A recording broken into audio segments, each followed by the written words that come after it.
Hey there, we don't have a show for this week, but we will start off with brand new shows and some really exciting new content that I can't wait to reveal to you in the new year. But we'll be back on January 3rd. Until that time, we're going to be doing some best of shows. And today we'll be doing the best of guest shows. So in the past year, we've had people like James Lindsay, and we'll show you some of the excerpts from that conversation. But then I've also had Stovall Weems come on, and he discussed what took place at Celebration Church. And after our conversation together, Celebration Church took down some of their accusational documents against Stovall. So a really insightful conversation about the church and about what's going on in the modern day church. And then also Doug Beaumont came on the show, and he's a Catholic apologist. And I think we have a very insightful conversation about the magisterium and where Catholics seem to have beliefs that are not biblically centered and where the authority to do that comes from.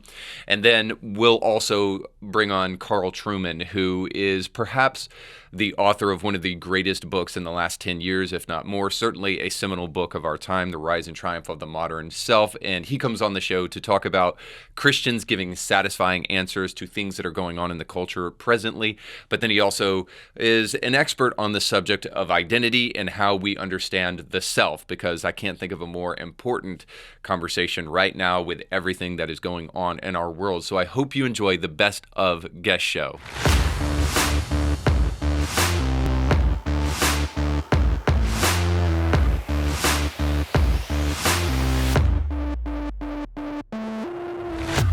Meaning in trying to serve the embodiment of logos, and Marxism has the idea of pathos. Now, when you have the idea at the deepest level, or simplest level, I should say, what is the meaning of a religion like Christianity is to serve God. And then the rest of it's figuring out what that means, right? That's what you study scripture for. That's what the whole theologies are for, is to figure out what does it mean to serve God. But the purpose, the telos, is clear. It's to serve God. Well, Marx's religion says there is no God. In fact, man creates man, and man creates man by creating a society so that he lives in, and then the society defines social relations. Those social relations socialize and shape man, and so the purpose of man is to create a society that's becoming increasingly humanized, as he put it, a humanized society. Humanism is what he called this philosophy. Mm-hmm. And so the goal is to increasingly humanize man by changing society so that it changes man on a path that he said becomes increasingly socialist. And man becomes socialist man at the end of this process. And society becomes socialist society. And in fact, they say this in their own language, that they're rebuilding the garden that we've been ejected from. Yeah. Herbert Marcuse, in his 1955 book, Eros and Civilization, says specifically that it's our birthright to be in the garden, and that we were ejected from the garden wrongfully, and the way that we get back into the garden is to take a second bite from the fruit of the tree of knowledge of good and evil. Wow. And so that, by the way, is Gnosticism. It is a Gnostic cult, but it's based off of a god of pathos that's supposed to give you that's where you get the actual Gnostic knowledge, is through pathos. So you don't think it's a stretch to consider Marxism as a cult? It's a total cult. It's a Gnostic cult, absolutely. And it uses magic spells like alchemy to achieve what it's doing. It's totally a cult. And it's an inversion of the Bible and of the gospel both. Yeah. You have Marx literally acting as the serpent if it's Gnostic, because he's saying that which you believe about the order of the world and the God that has created it was all a lie. And if you actually just seize the secret knowledge, you get to be like him, and that's what he wants to keep you away from.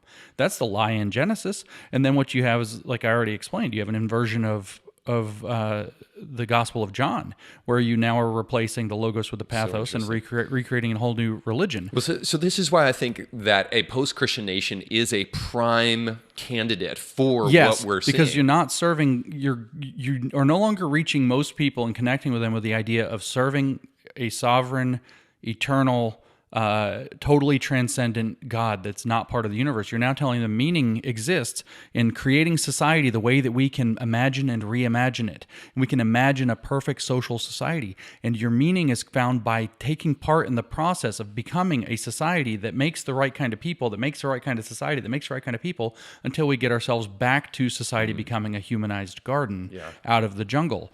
And so the meaning becomes in the tap into your pathos, which is very seductive, and then recreate the world in your own image, holding yourself up. In fact, in the same essay, which is Marx's critique of Hegel's philosophy of the right, in the introduction, in the exact same on the exact same page, depending on how the pages are written, where he famously says that religion is the sigh of an oppressed people. It is the opium of the masses, right? Everybody's heard that. It's something, it's a palliative that people give themselves so that they won't seize upon their suffering, their pathos, and then turn it into revolutionary action. He says, like 3 paragraphs down or 2 paragraphs down from that religion is the false sun that man puts in orbit around himself until he realizes that he is his own true sun at the center of his own being.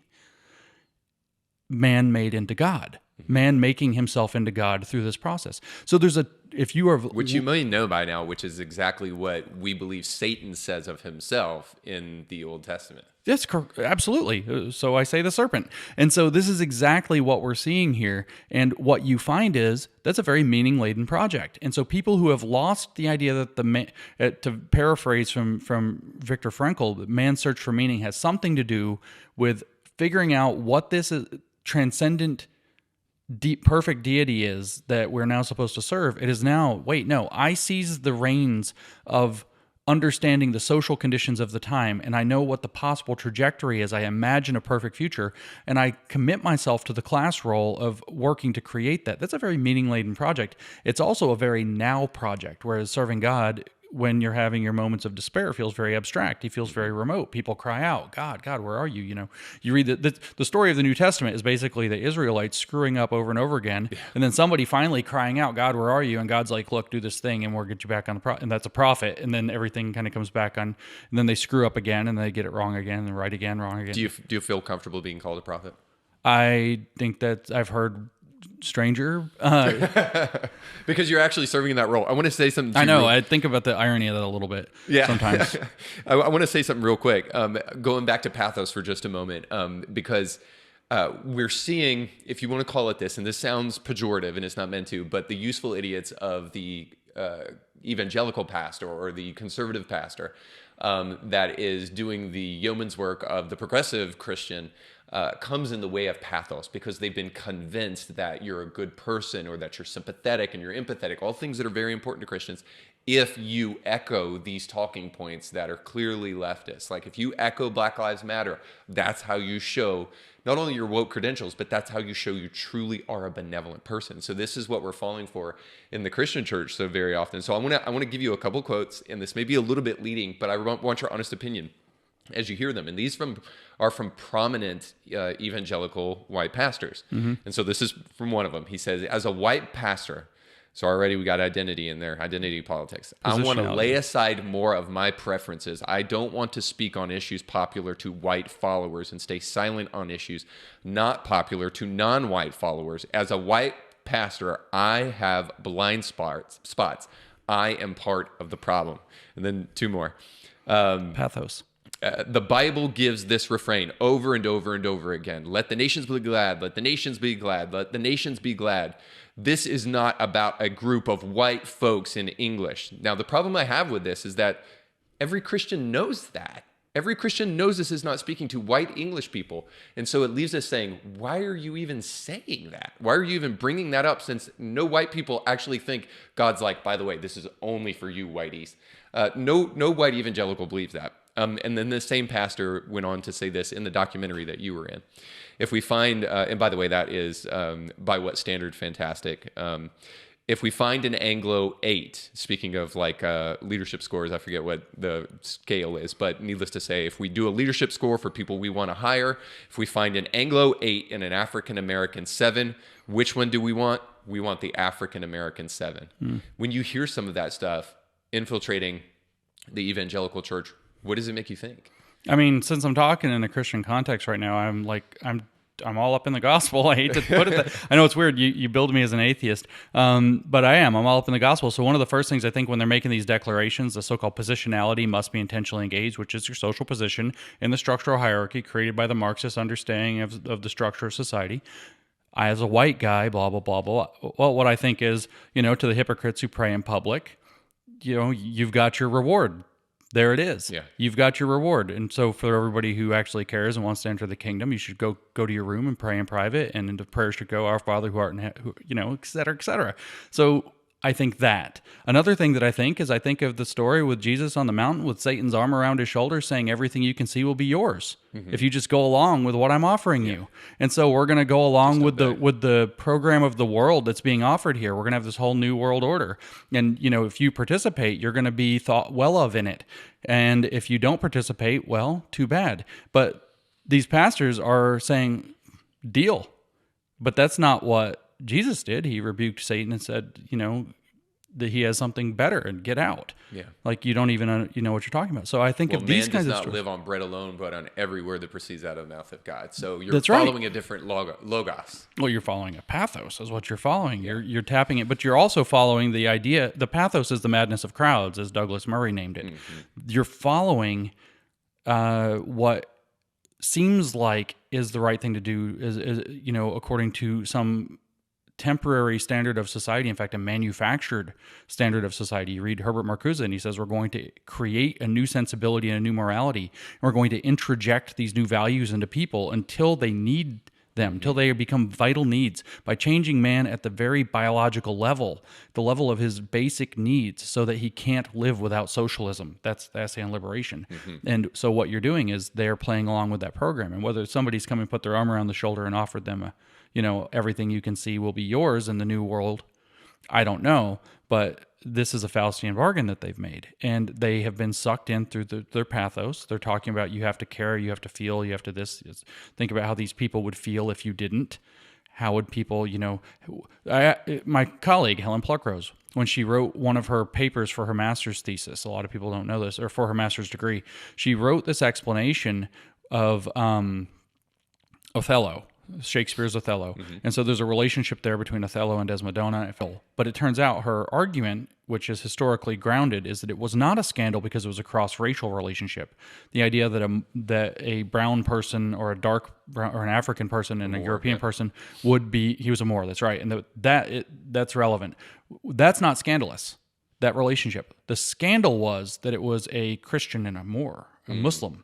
And so it was the cross-religious. And so she wrote this, and her advisor said, her professor said, well, this is historically correct, but how would an African-American in the United States feel to read this? The denial of their racism. Feel. It's crazy. It's the pathos. And so the seduction is there through the pathos. Yeah. And that's what I see happening with these people. And the other story, when you're reading this, is like, that I think of, again, I told you, I'm in the church, so I went straight to the gospel, like as one should. As a good atheist. Good as job. a good atheist.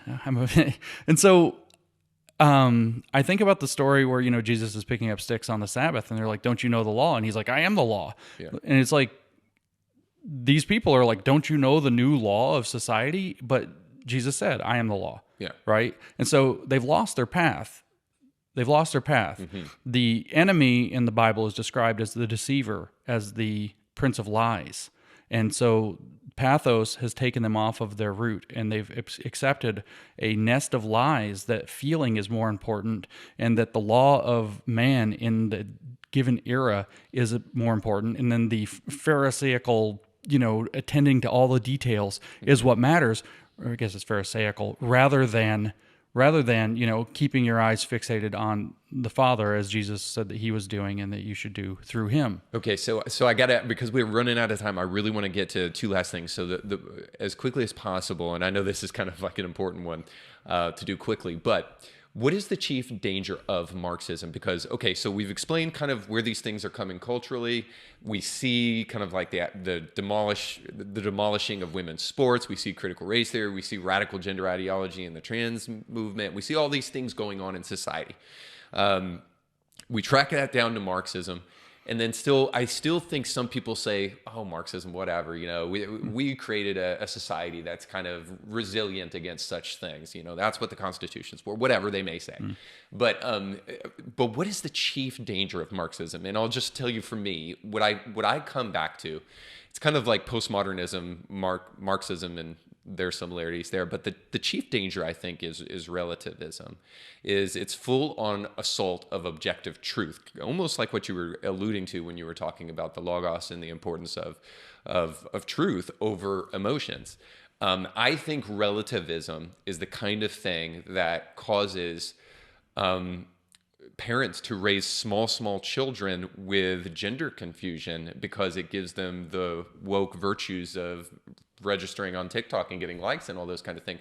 I think it does no limit of really, really great harm to people if we don't understand basic biological realities like man and woman and those kind of things. Yeah. And all of that I trace back to, and that's just one example for the many things that we could talk about. I trace that back to relativism and how dangerous that is. I think that's dangerous for Christians because we are a people that believe that the truth is necessary to come to the gospel of Jesus Christ. The truth is that is true, and that you need an understanding of truth to accept the gospel. You shall know the truth, and the truth will make you free. So you can't have a warped understanding of reality and have a clear pathway to the gospel. You need to know truth.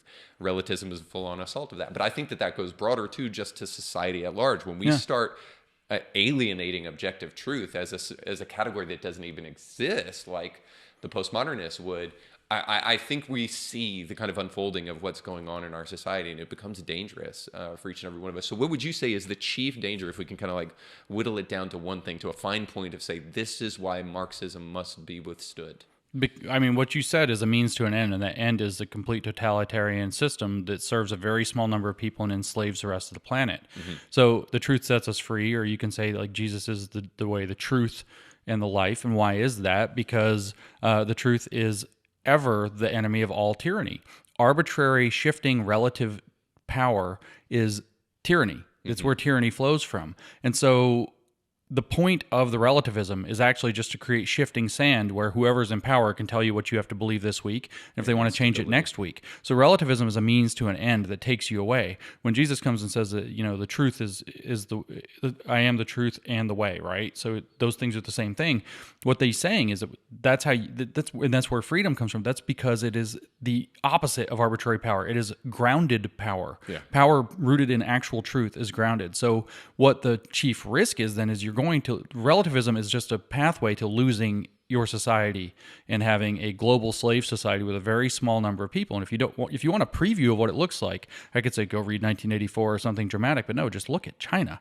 And so then we look, for example, in China at the Uyghur population, some however many 3 million or thereabouts Muslims that are, Eastern Chinese, and that they have been now put into prison camps. They're literally in concentration camps. They're literally having their organs harvested for what? Having a religion outside of the Marxist faith that the CCP mandates. And so that could just as easily be Christianity that's not playing the progressive game. Yeah. So the conservative Christians end up having their organs harvested for whatever, or what it could easily go to that, and it can go there very, very quickly. So the relativism, your intuition is correct.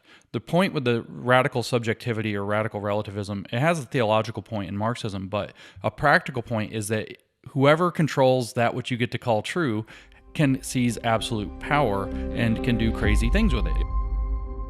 What's going on in culture sure seems at the foreground to be a critique of Christianity. I think it was alluded to in that conversation with Colin that perhaps that the reason the West, or America specifically, is post-Christian is because maybe we've lost that battle. And I want to throw something your way and just kind of hear what you have to say about that. I think perhaps that the reason the culture is post-Christian is not necessarily because we've engaged in the culture war and lost, but perhaps because we did not provide soul-satisfying answers to the biggest questions of our age. I think by and large, what we did is we produced the megachurch as a response to some of the biggest questions of our day, which would be human sexuality, meaning, existence, race. How do we have a biblical redeemed perspective on these things? And I think by and large, I don't know that the church really gave soul-satisfying answers in my generation, which would be millennial, and then I think it's fair to say your generation too, which would be Gen X. I don't know that we really did a sufficient job of engaging in those cultural ideas, and I think, maybe anecdotally based upon experience, I view the rejection of Christianity in the culture largely because we didn't engage like we should have. Now, whether that looks like what we're doing today or not, I think is a big question that maybe for another podcast. But if we look at the culture war just simply as this, not otherizing or not treating the other as enemy, but rather a battle for ideas, or fighting bad ideas with good ideas, and from a Christian perspective, fighting bad ideas with redeemed ideas. I look at your book and I think to myself, boy, this is a great tool in the toolbox in order to be able to do that. So I'm curious about what you think the role of your book is in the kind of greater auspices of the culture war, or if there is a critique that you have about that. What is it, and how does your book fit into something that doesn't coincide with the culture war? Yeah, I think there's a couple of comments there. First of all, generally in culture war, I think that the Bible itself uses martial language. So Yeah. the idea that we're in a war is not in and of itself a bad thing. Really, when we talk about culture war, often we're talking about strategy and tactics rather than the bigger phenomenon. There's no doubt in my mind that the world is a spiritual battleground. The Bible Yeah. makes that very clear. Second thing is, I think that you're right in what you say about how we've lost ground. I'd put it this way. I think that for many years, for many generations, the basic moral framework or instincts of Western society tracked pretty closely to the moral instincts of Christianity. Right. So homosexuality was regarded as wrong. It may have been regarded as wrong for the wrong reasons. Right. But the basic moral code of the West tracked with the basic Christian ethical code, and the reasons for that, the Christian origins of the Western ethical code. I think what that did was it made us lazy. Because if you don't have to think out and argue and justify a position in the public square, then you don't Yeah. do it, and you grow lazy. And I think particularly Protestantism grew very lazy in terms of thinking about these big questions. So I think you're right that Protestantism in particular has been caught terribly short by what's happened in our culture, the sudden flipping in our culture to a very antithetical kind of morality from a Christian perspective. Where does my book fit into this? Well, in part, there are various ways I could think of it. One, it's an attempt to appropriate some of the best of Catholic thinking on this for our current situation, because Catholics, with their natural law tradition Yeah. and their strong tradition of social teaching, agree or disagree with it, they've got it. They have a resource to draw on. And I think that one thing that Protestants, I'm grateful now to Catholicism for, is there's certain resources there we're able to draw on. Yeah, Secondly, I think that I'd want to distinguish the culture war. So the culture war takes place on at least two levels. On one level, there's the battle for policy within and institutions within the broader culture. And that's fought through the ballot box. It's fought in DC. It's fought in all of the usual political ways. But there's also, I think, a battle for the minds that's taking place at an individual and personal level in the classroom, for example, where I teach. And my approach there is I need to be persuasive. If I'm standing on a political platform, I need to make a good case for my political platform. I need to win votes. If I'm in the classroom, I'm not winning votes. What I need to do is persuade students who are maybe sitting on the fence on key issues that the traditional Christian position is a reasonable one to hold, and it can be held by people who don't knee-jerk hate their neighbors and who don't engage in caricaturing their opponents. So what I try to do in the book is offer an approach to issues of sexuality, which are among some of the most hot button issues in our culture, where, at least from my perspective, I say, if I've got a gay student in class, I'm not going to feel embarrassed about saying to them, read that chapter in my book. They're not going to feel that they were talked about hatefully. They're not going to feel that they were despised. They're not going to feel that their viewpoint or their arguments were belittled or treated lightly. I want the book to be a model of engagement with the big ideas of the day in a way that avoids the kind of slanging match and soundbite engagement, that avoids the refusing to acknowledge the good faith of anybody who disagrees with me, that so characterizes much of the public debate on both sides today. Sure. Yeah, no, I think that's great. And I think if you need two things to actually be able to change something. You need information, because you cannot change that which you know nothing about. And then you need care. You need to be concerned with that thing. You need to actually have a heart for it and a concern for it and actually care for it carefully. And I think you are right. I think too in the past, if Christians might be criticized for something, is that when they did engage, they might not have done so with the greatest of footing, or with straw manning arguments and not fully understanding things. So that's why I'm so grateful for your book, because I truly do view it as not from a pejorative sense, and it's, again, such loaded language, but I view it as a great I said tool before, but I'll go ahead and say I view it as a great weapon for the culture war, in terms of being as informed as possible as you can with what is going on in the culture. And so with that being said, let's talk about the modern self. Now, you spent hours upon hours in a book discussing this, but and now I'm going to ask you to do the impossible thing of succinctly describing. But could you succinctly describe for us exactly what is the modern self, or how we have come to understand human nature in the present? What's kind of like a definition for the way we view the self? Well, the modern self, first of all, just the way we're using the self here, of course, is not the common sense way of, I know I'm me and you're you, that sort of basic self-consciousness. What we mean by the self is how we understand ourselves as individuals in relation to the world around us, in relation to other people around us, how we would articulate the purpose of life, how we would understand happiness, all of these different things. And my argument in the book is that the modern self is characterized by what sociologists call expressive individualism. And to put expressive individualism to express it simply, expressive individualism is the notion that every individual has an inner core of feelings. Mm-hmm. And in order to be authentic, I need to be able to give outward expression. One might say I need to be able to live outwardly consistent with my inner feelings. Now, it would take a long time to elaborate why this is the case, but that notion of the self carries with it other implications.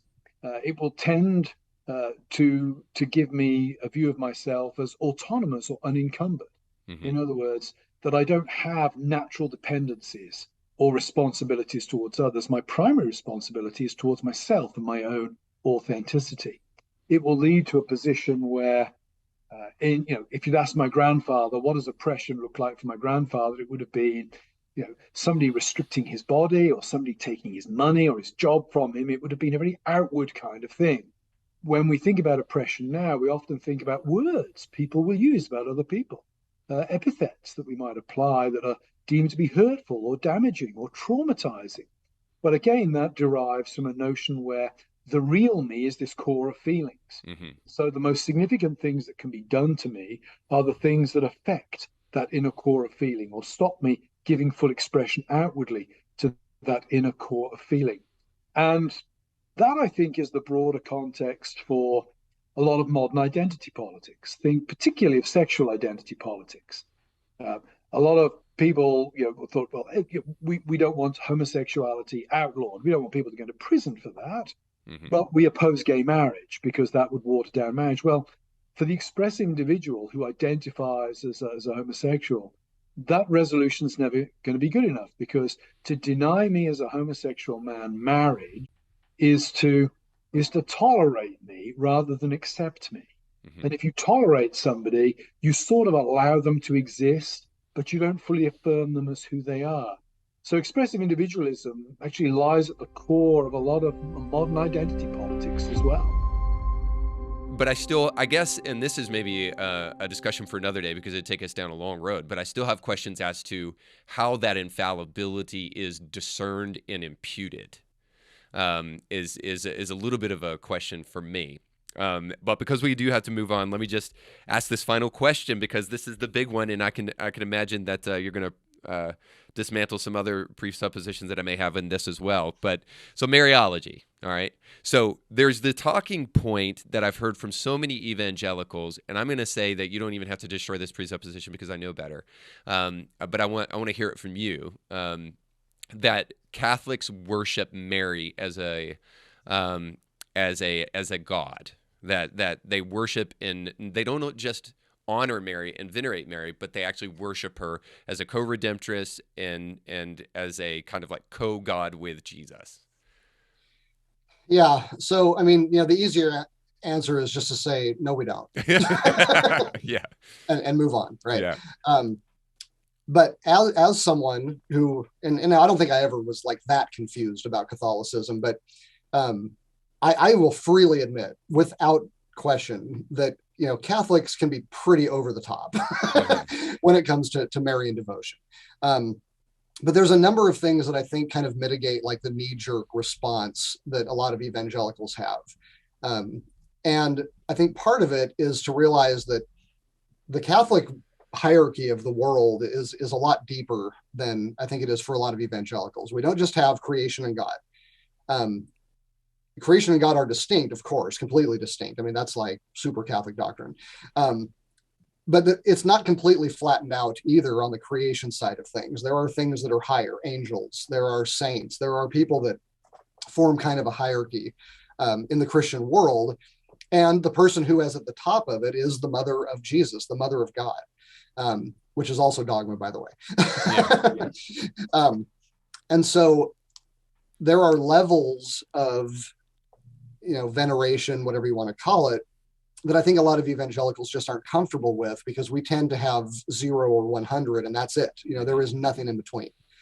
And so when you see somebody, carrying around a statue of Mary or putting flowers on it or singing, Ave Maria in church, you just sort of, like it just makes you lose your mind, right? Because as evangelicals, we don't do those kinds of things for anybody except God. In fact, we won't even do some of it for God, like especially the statues, right? But I know this is a loaded question too, but don't you think that there's an important sentiment there to say, obviously I know we don't need to freak out and overreact, but there are some things that obviously are solely relegated to God. And I got to be honest with you, I've seen, now this is more a kind of I don't want to say non-traditional, but I've seen Mexican Catholics who sometimes intermix superstition with their Catholicism, do things that really make me uncomfortable with the way that they literally worship Mary. Well, I don't like putting literally worship at the end of that, because the only way you can know that is to know their hearts. And we don't. Well, I'm just talking about the words that come out of their mouth when they're singing songs to her and stuff like that. Okay, so do they ever say we worship you? No, but they give her divine attributes that belong to God. Okay, well, we can look at that too. I think that's a different issue, different problem. But as far as like the veneration goes, one thing I always try to do, and I got a whole book on this, by the way, which I'll do my commercial later. Is I first try to tie it into something that is a little bit more normal with the evangelical experience. Okay.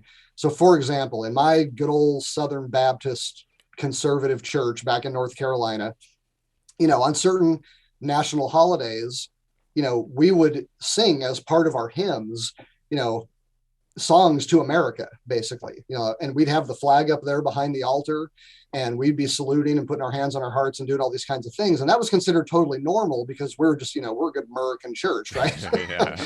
That kind of makes me uncomfortable too, by the way, but nonetheless. Well, yeah. And that's what I'm getting at is like, imagine if you didn't have that strong nationality and you came into the church and you're watching these Baptists pray and worship God and sing songs to Jesus. And then all of a sudden they're singing songs to a flag and they're, it's like, well, wait a minute. You just worshiped God by singing a song.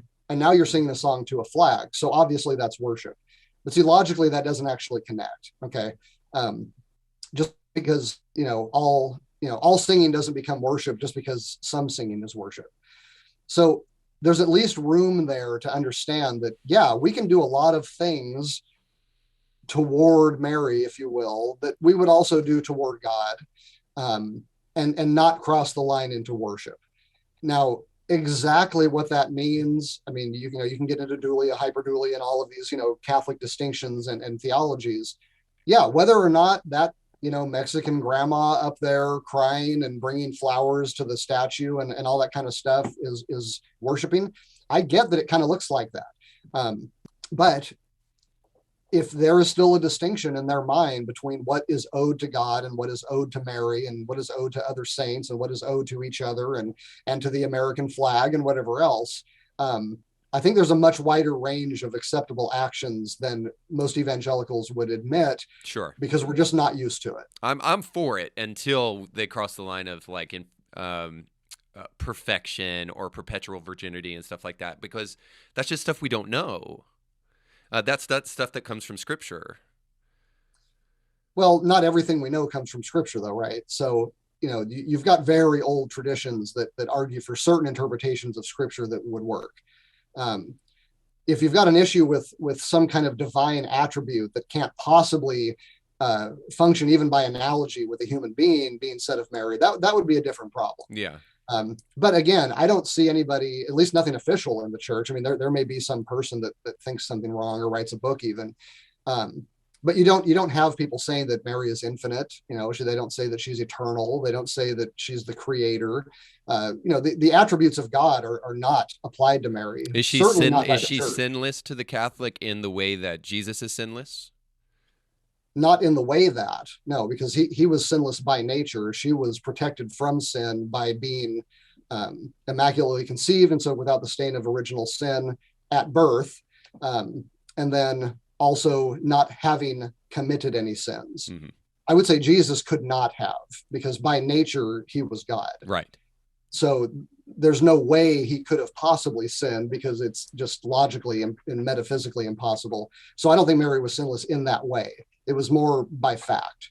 Okay. Is she sinless so maybe I'll ask this but basically I'm asking you to define what you mean by that. Is she sinless in the way that I am sinless? Well, you're not sinless. I'm sinless, like in the sense that I've been justified before God in the evangelical way of understanding things. But so define for me how she is sinless from the Catholic perspective. So the salvation that Jesus won for us on the cross is applied to Mary at her conception. So that's the doctrine of Immaculate Conception. Okay. Is that basically like what happens to a baby when it gets baptized, in the evangelical world, what happens when you say the sinner's prayer, whatever that moment is where original sin is gone and now you are saved, that happens to her in the womb. So she comes out sinless, but then it also is the case that she never actually commits a sin. Mm-hmm. So that's what we believe. Okay. So, and I know I don't want to go too far down this rabbit trail, because I know you, and it's not a rabbit trail, but too far down this road, because I know I got to let you go. But where do you believe that there is sufficient biblical evidence for that belief? No, I don't think there's almost any. Okay. That really I appreciate that response. Yeah. Well, I mean, but again, that's kind of like, arguing with a Mormon that they can't prove their beliefs from the Bible. Well, of course they can't, because they get it from the Book of Mormon.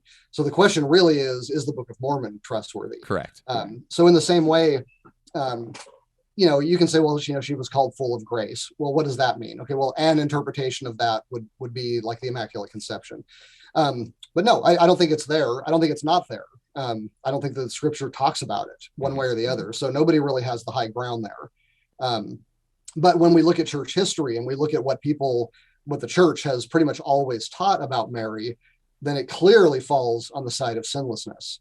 So, that is one of the things, there are a couple, pretty strong dogmas of the church that don't have really super great scriptural support.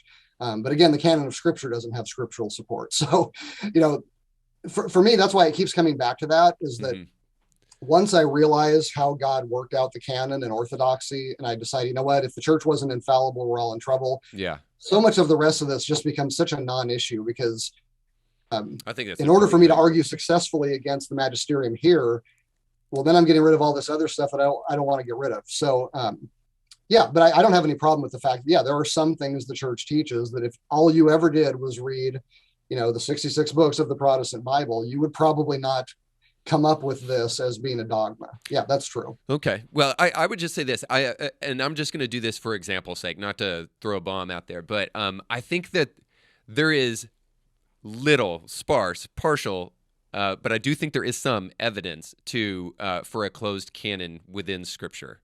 So, for instance, I believe it is Oh, I'm going to say Paul. Paul says something to the effect of he's talking about another apostle's writing, and he equates that with Scripture. Yeah, he's talking about Peter's writings. Peter's writings, really, okay. really difficult. So I'm just and doing Peter this says off the that fly. about Paul.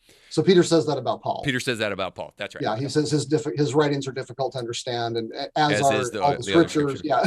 So there's that equivalence between other scripture and what Paul is writing. So we have that kind of internal evidence of the scripture stating that the scripture is that what we have in terms of scripture is what the church considered as scripture at that time. But ultimately it becomes an issue of history, because most of the books don't have that. Mm-hmm. And even if we know, going in, okay, well, the writings of St. Paul are all scripture. Okay, but which ones are his writings? There's disputes about that too. Yeah. The Gospels don't name their authors. James, we don't know who wrote Hebrews. There's been questions about who really wrote, a lot of these things. So I just say, believe me, I've tried very hard to reverse engineer the New Testament canon in order to avoid, having to trust the church. And there's no way to do it. Mm-hmm. The very best writers on the subject end up basically admitting somehow God told everybody what it was. Yeah. Because there's just no scientific, if you will, method to get the New Testament canon that we have. Yeah. Yeah. So I agree with that. And I think ultimately I was just saying that just to kind of say there's going to be discrepancies, as there will be or disagreements, I should say, as there is in almost any area of life. But I will say that as I have tried to charitably investigate and think on the Catholic Church, the differences between them, I really have come away with an appreciation the more I have done that. Doesn't mean that I agree with everything. I love my wife and I don't agree with everything she does. But but I have a superficial understanding of Catholicism, have a deeper understanding of church history. And I've loved it as I've studied it more. I came away with an appreciation for liturgy. I think, quite frankly, if I could fight for anything, I would say that there needs to be an evangelical liturgy. I think we've desperately lost reverence for God because we've absolutely done away with all sense of liturgy in our churches, and I don't know that we understand reverence anymore.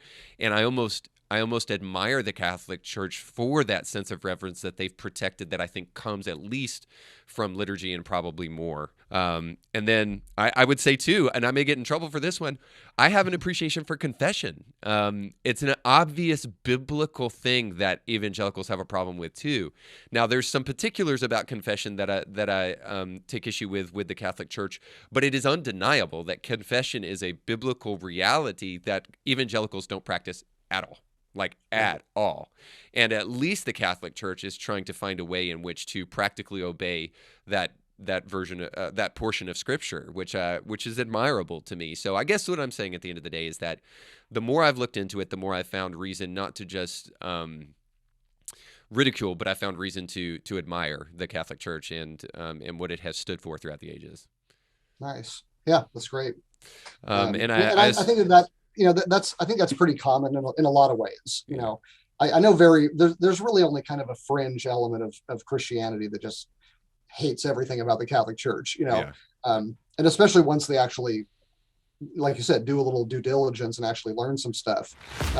It's pretty hard to have that big of a problem with it. Yeah.